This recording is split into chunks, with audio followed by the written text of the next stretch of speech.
안녕하십니까? 손님들이 많이 오셔서 미리 소개를 드리는 것 좀 용서해 주시고요. 아침에 뵀더니 앞자리에 계신 정영근 집사님이 이제 92이시랍니다. 제일 그게 어른이시고요.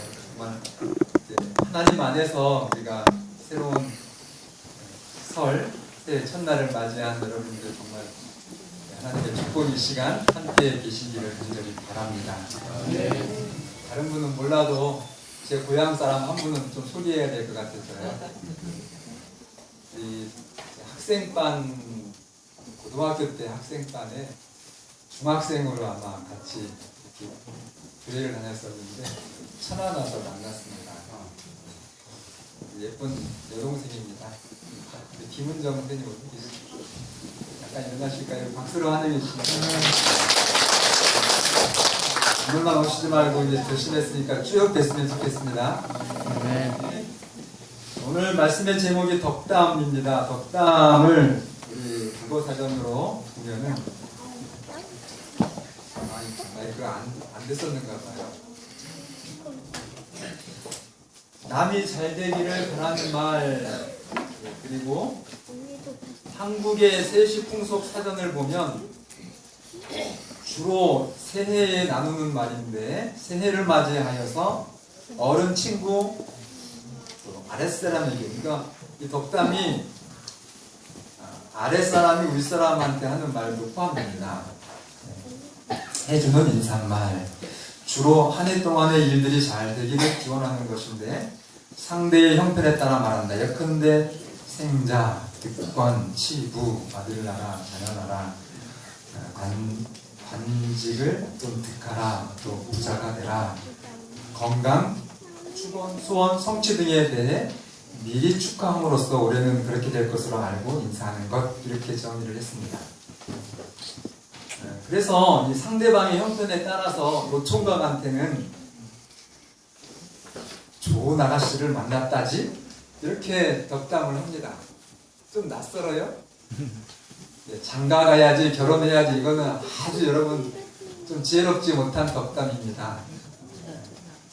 이미 간 것처럼 그렇게 기원의 마음을 담아서 말하는 것이 우리 정말 조상들이 풍속으로 했던 그런 덕담이라고 합니다. 사업하는 친구에게는 뭐라고 하면 될까요? 올해 뭐 사업 잘해야지, 이거보다는 올해 부자가 되었다지, 이렇게 덕담을 하는 것입니다. 또 우리 고등학교 3학년 학생들한테는 서울대학에 입학했다지 축하해, 이러는데 막 부끄러워해서 아니라고 그럴 거 아니에요. 그럴 때 정말 열심히 해, 내가 기도해 줄게, 이렇게 부드러운 직설적인 말보다는 듣는 사람 입장에서 정말 불쾌하지 않도록 그런 좋은 풍속입니다. 30, 40대 직장인들에게 설날에 가장 듣기 싫은 말이 뭘까? 이렇게 했는데 조사를 했습니다. 30, 40대 직장인들이면 정말 다 우리 자녀들 세대거든요. 잘 들어보십시오. 제 1번이 무엇이었을까? 결혼은 언제 해? 이 말은 대신 쓰면 안 하면 좋을 것 같습니다. 아까처럼 좋은 총각 만났다지? 이렇게 하는 것처럼 여러분들이 스트레스를 덜 주는 것인데, 그리고 두 번째는 월급 얼마나 받냐? 좀 올랐니? 이런 말은 정말 괴롭고 스트레스 받는답니다. 여러분, 그 다음에 이제 자식 낳을 거에 대해 언제 아이 낳을 거야? 이것도 이제 굉장한 스트레스를 준다 그러고요. 우리 어르신들 세대에는 20대 후반 25 넘으면 깜짝 놀랐잖아요. 아직도 시집장 안 간다고. 그런데 지금은 10년 정도 늦춰졌습니다. 그래서 어르신들의 잣대로 아이들한테 얘기하면 정말 세대 차이 느껴서 명절에 잘 안 오려고 합니다. 그러니까 우리 좀 지혜롭게 어르신들이 좋은 말로 덕담을 해주시면 좋겠습니다. 우리 초등학생들한테는 우리 초등학생들이 어른들한테 가장 듣기 싫은 말이 뭔지 아세요? 1등이 뭐냐면 공부 잘해라가 1등이 아니라 2등이더라고요. 그리고 또 듣기 싫은 것이 우리가 아는 상식으로는 누구랑 비교해가지고 너는 왜 그 모양이냐, 그 정말 죽기처럼 싫다고 하는데 그것보다 더 1등이 있어요. 이거 잘 아셔야 됩니다. 요즘 우리 초등학생들한테는 외모에 대한 얘기를 하면 아주 듣기 싫어한다. 너 왜 그렇게 키가 작냐, 너 왜 그렇게 말랐냐. 50대인 저도 그 말은 듣기 싫어요. 말랐다고 그러면 살 좀 빼라 뭐 이런 거. 외모에 대한 얘기를 할 때 굉장히 듣기 싫어한답니다. 최남선 씨, 여러분이 잘 알고 있는 학자인 최남선 씨는 새해의 덕담은 그렇게 되라고 축원하는 것이 아니다. 여러분 지금까지 잘못했죠. 이렇게 되라라고 축원하는 것이 아니라 벌써 그렇게 되었으니 고맙구나 라고 축하하는 것이라고 말했습니다. 그래서 여러분들 정말 좋은 지혜로운 덕담을 통해서 우리 자녀들에게 정말로 축복을 기원해 주시는, 이제 어제 지났지만은 오늘 내일 그렇게 좀 해주시기를 바랍니다. 이 어제 설 세배를 드리고 또 세배를 받으신 어르신들이 참 많이 듣고 한 덕담, 새해 뭐 많이 받으세요? 새해 복 많이 받으시기를 바랍니다. 이 복이라고 하는 사전의 정의를 보면 편안하고 만족한 상태와 그에 따른 기쁨이다 라고 정의를 내립니다. 그래서 이 새해 복 많이 받으라고 하는 덕담의 구체적인 내용은 제가 여러 가지 있는데 딱 두 가지로 되는 것 같아요. 부자 되세요. 또 하나 건강하세요. 부자 되세요부터 말씀을 드리겠습니다. 여러분 사실은 부자보다는 뭐가 더 중요할까요? 건강이 더 중요한데 한국 사람 시대적인 그 개념들이 워낙 돈 위주로 국가도 그렇고 가정도 그렇고, 요즘에 제가 어떤 목회자 종교인의 입장에서 정말 봉사의 일을 소개를 해도 계속 이렇게 대화를 하다가 마지막 궁극적으로 그 일을 선택하는지의 여부는 돈이더라고요. 제가 중매를 많이 할까요 안 할까요? 나름 기도하면서 사명감을 가지고 하잖아요. 근데 거기도 그냥 여러 말을 듣고 제가 정말 성경에 입각해서 좋은 조언을 드리고 그렇게 해도 마지막 결정의 지대한 관건은 돈이더라고요. 우리 지름길 안에도 뭐 그게 그렇게 나쁘다고 정죄할 수는 없습니다. 그러나 여러분, 돈을 잃으면 아주 조금 잃는 것이고 친구나 명예를 잃으면 많이 잃는 것이다. 그리고 건강을 만약에 잃어버리면 모든 것을 잃어버리는 것이다. 그렇게 저희들이 알고 있습니다. 자, 그래도 일반적으로 우리 한국 사람들이 부자 되세요라는 말을 좋아하니까 정말 여러분 가장 빠르고 확실하게 부자가 되는 법, 부자의 지름길, 이거 설교 준비하면서 정말 머리가 아팠어요. 가르쳐드려야 되는데, 그리고 목사가 가르쳐줘야 되니까 일반 뭐 금융 전문가나 이런 컨설턴팅 하는 사람들보다는 제가 더 잘해드려야 될 거 아니에요. 그래서 여러 부자 되는 법에 대해서 좀 검색하라고 찾고 했더니 딱 두 가지더라고요. 부자 되는 법. 여러분 오늘 다른 교회 안 가시고 선거기에 오신 거 잘하셨죠? 네? 첫 번째가 뭐냐면 아주 간단한데, 아무리 금리가 낮고 또 이 부동산 시장이 불확실하다고 해도 그럼에도 불구하고 변하지 않는 원칙 있는데, 첫째는 노력입니다. 뭐라고요? 부자 되려면? 예, 게을러가지고 부자 되려고 하시면 꿈도 꾸지 마시기를 바랍니다. 정말 자기 일에 성실할 때 왕 앞에 서겠다고 하는 말씀이 오늘 이 세상 사람들도 성공하려면 부지런해야 된다라고 그렇게 했더라고요. 그래서 정말 부지런하셔서 올해 부자 되시기를 바랍니다. 네, 빌 게이츠라고 하는 세계 최고의 부자가 있죠. 네, 그가 이런 말을 했습니다. 태어날 때 가난한 것은 죄가 아니다. 그러니까 부모님 잘못 만났다고 하면서 막 우리 집은 왜 이렇게 가난하지? 근데 그것은 여러분들의 선택이 아니고 죄도 아닙니다. 그러나 이 뒤에 있는 말은 죽을 때 가난한 것은 죄다라고 그렇게 말했습니다. 두 번째는 뭐냐면 저축하라는 것입니다. 저축하려면 뭐 하셔야 되죠? 네, 절제 있게 정말 아끼면서 잘 계산하면서 하셔야 되는데, 그런데 너무 과도하게 아끼는 것은 여러분 불행합니다. 제가 이제 뭐 저는 여러분처럼 11조를 드리고 또 교회의 헌금으로 11조를 드리면 이제 10의 2주잖아요.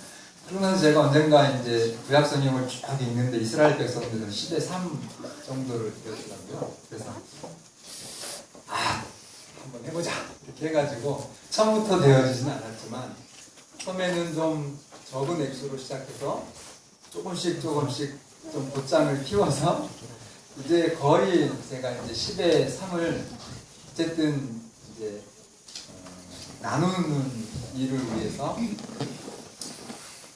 그 실천을 좀 해봤습니다. 그런데 해봤더니 훨씬 더 그 10의 1을 제 생활비로 사용했을 때보다 그 10의 1을 정말 그건 아무도 모르는 은밀한 봉사를 위해서 이렇게 떼어놓고 사용하는데 훨씬 더 행복합니다. 진짜 거짓말 아니거든요. 그래서 뭐 저축하라는 말씀 이렇게 드리면은 다 구두쇠가 될까봐 제가 걱정스러워서 말씀드리는 것인데, 내 자신의 생활 속에서는 정말 철저하게 잘 생활 계획을 짜시고 하셔서 저축도 하시되, 그러나 우리가 정말 내가 절제해서 다른 사람들에게 아름다움을 베푸는 그 일에는 한번 계획하시고 시도해 보시기를 바랍니다. 그래서 흩어 부재하여도 더욱 부하게 되는 일이 있나니 과도히 아껴도 가난하게 될 뿐입니다.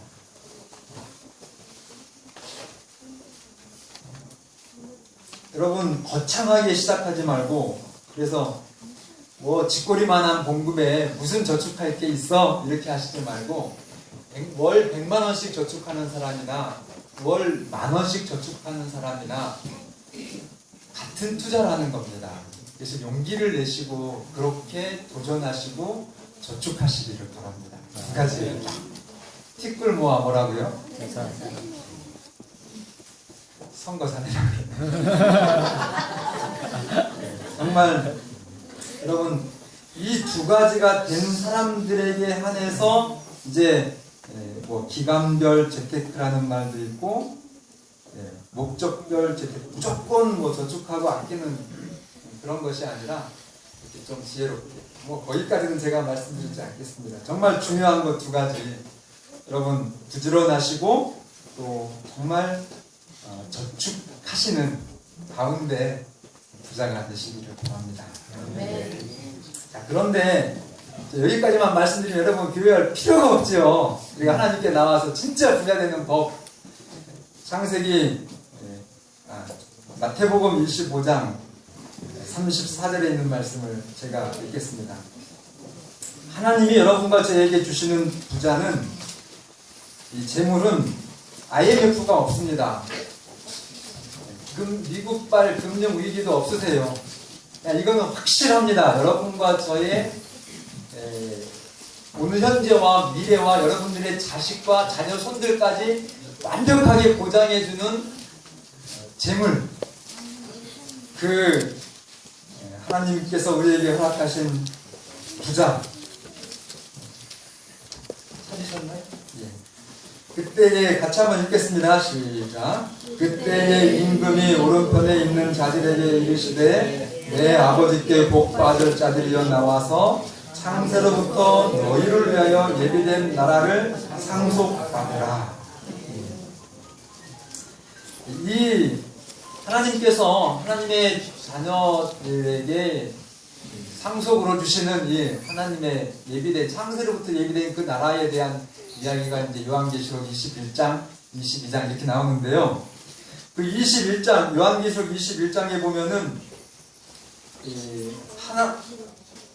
여러분에게 주실 그 상급이 이제 새 예루살렘 성전으로 그렇게 계시를 통해서 요한이 받고 그걸 기록해 주셨는데 그 새 예루살렘 성의 성벽 두께, 성곽의 두께가 65m, 그리고 그 성곽의 기초석이 12종류의 보석, 그리고 그 안에 있는 성의 길이가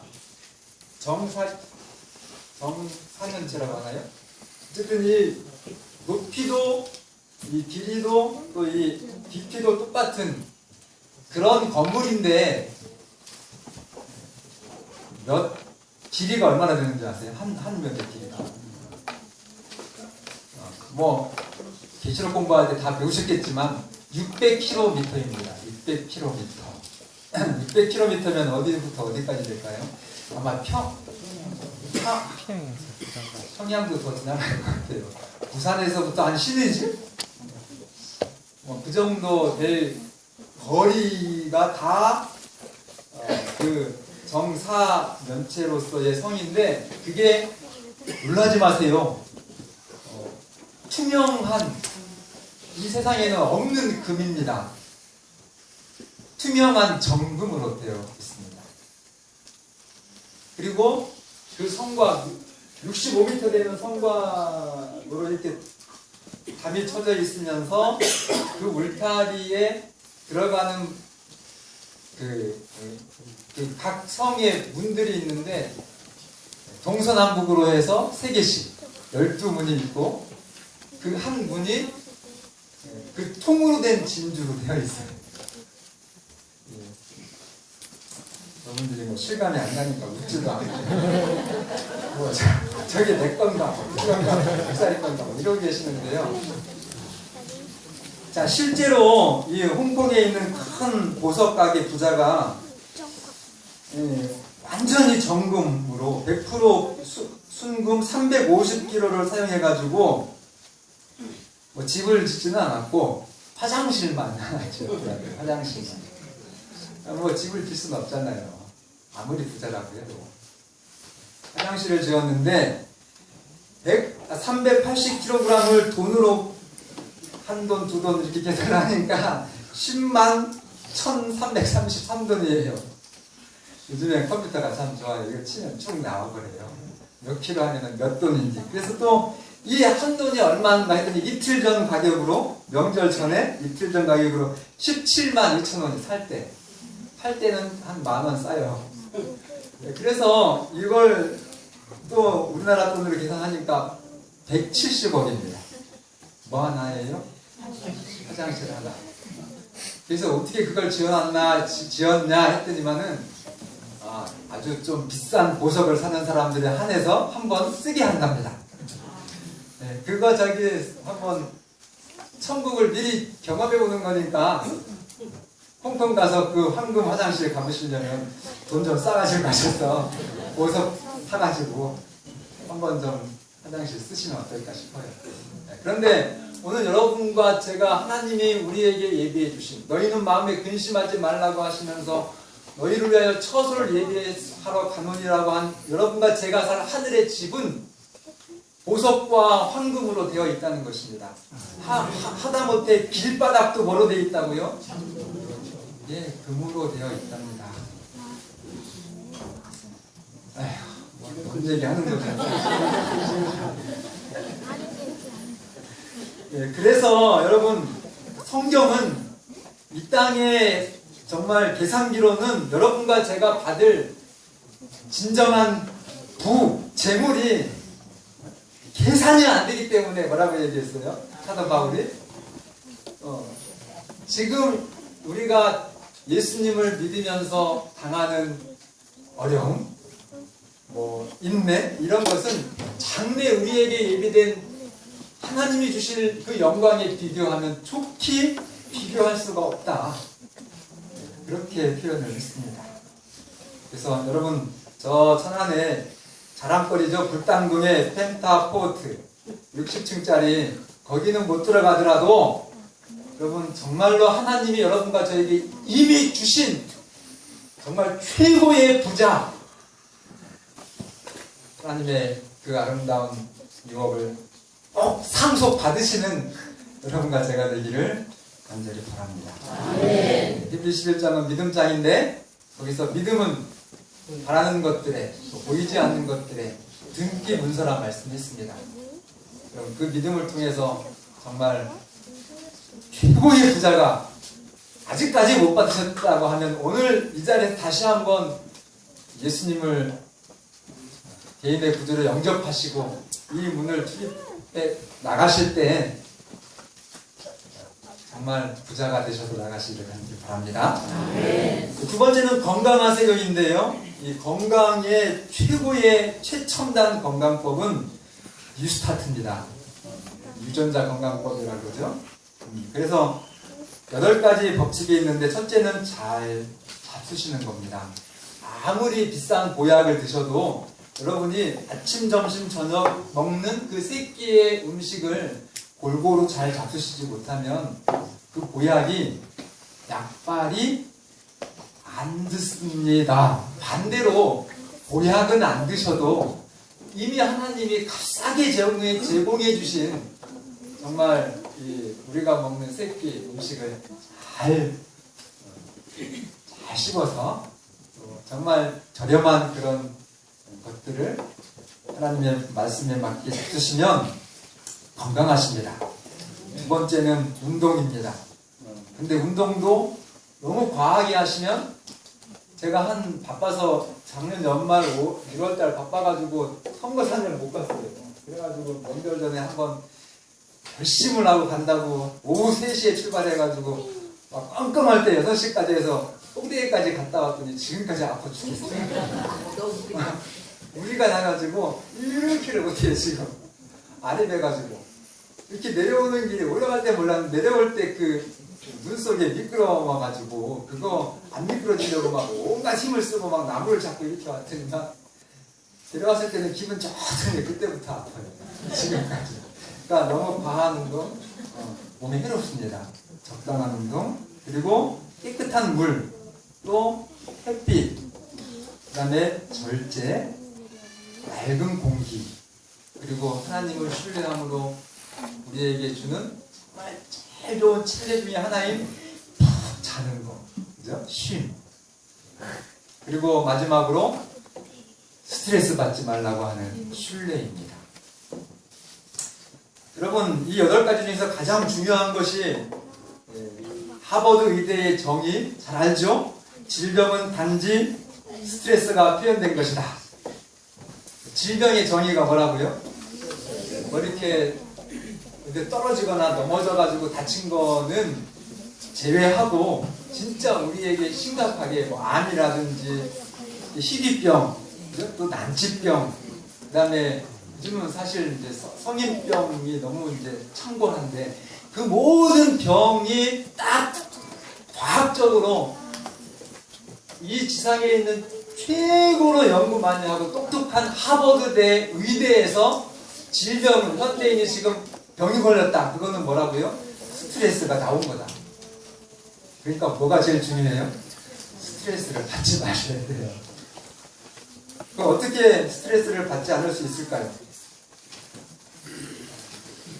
마음의 즐거움은 양약이라고 심령의 근심은 뼈를 마르게 하느니라. 어떻게 하면은 여러분 마음이 편안하냐 이것입니다.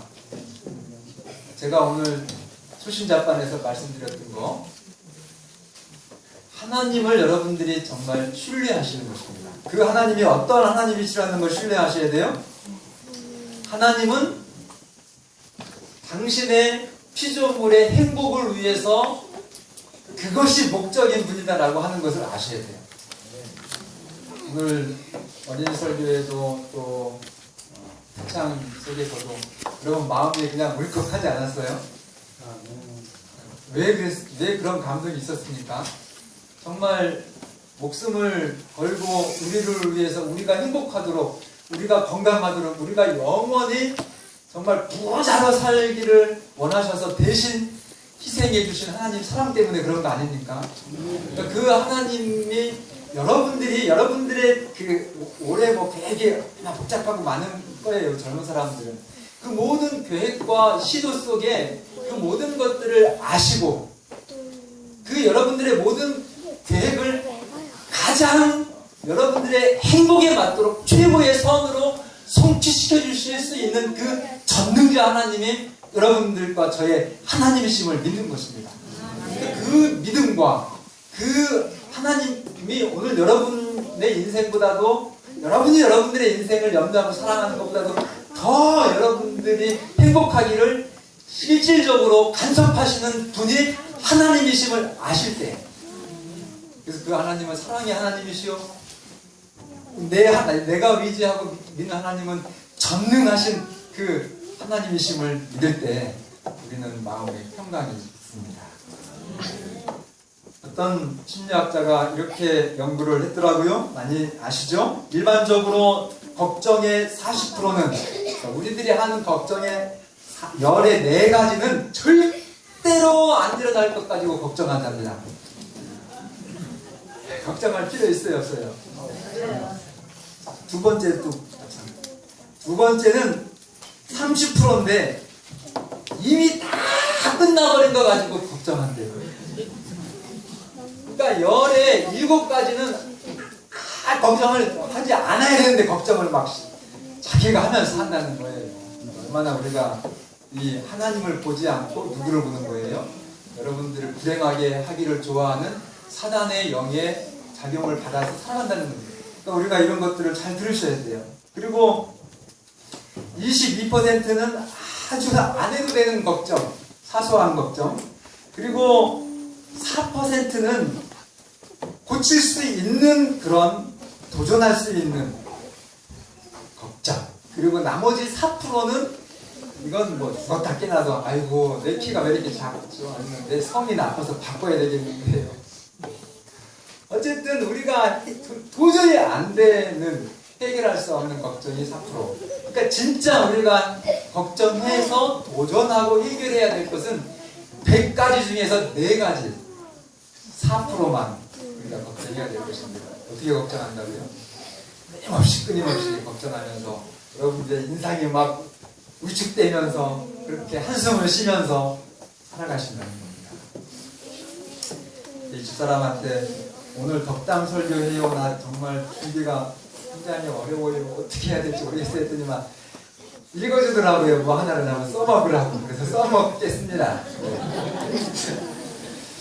자, 어떤 그 네티즌의 새해 결심인데요. 어제 올린 겁니다. 오늘부터 청마예가 시작되는 가보는이다. 100말이 아니라 파란색 말이랍니다. 올해가 청마인데 청마도 좋고 백마도 좋지만 가장 좋은 명마는 걱정마이다. 누군가 힘들어할 때 걱정마가 되어주는 것. 가보년 말의 해 설날부터 우리가 실천해야 할 덕목이 아닐까. 지치고 힘들어하는 사람들에게 조건 없이 어깨를 빌려주는 걱정마가 되자. 가보년 설날에 모든 분의 걱정마가 될 것을 다짐하며 점점점. 정말 이 스트레스를 여러분들이 하나님께 맡기시고 그런 이 내공을 통해서 힘들어하는 사람들에게 걱정마가 되어주시는 여러분과 제가 되기를 바랍니다. 자, 여기까지만 하면 제가 오늘 이 말씀 신뢰할 필요가 있을까요? 없을까요? 아이고 뭐 조금 뭐 필요는 있겠지만 액기스를 빼뜨리는 거죠. 여러분, 그럼에도 불구하고 이 땅의 건강은 장수입니다. 100세 어르신들 한번 보셨나요? 그런 TV에 보면은 뭐 가끔 나오죠. 근데 그렇게 여러분 천년 만년 살려면 사실 사람 한번 들어보세요. 정말 그래요. 이런 말이 있더라고요. 나이 들면 인생은 비슷비슷합니다. 40이 되면 미모가 평준화됩니다. 잘난 사람, 못난 사람, 그게 그거야. 40되면 50이 되면 공부한 사람이나 많이 못 배운 사람이나 뭐 그저 그렇습니다. 70되면 가정평준화, 80되면 자손평준화, 90되면 뭔지 아세요? 집에 있으나 산에 있으나 그게 그거예요. 산에 있으나가 뭔 뜻인지 아시죠? 살아있으나 무덤 속에 있으나 그게 그거예요. 그래서 이렇게 해버리면 다 그게 그거래요.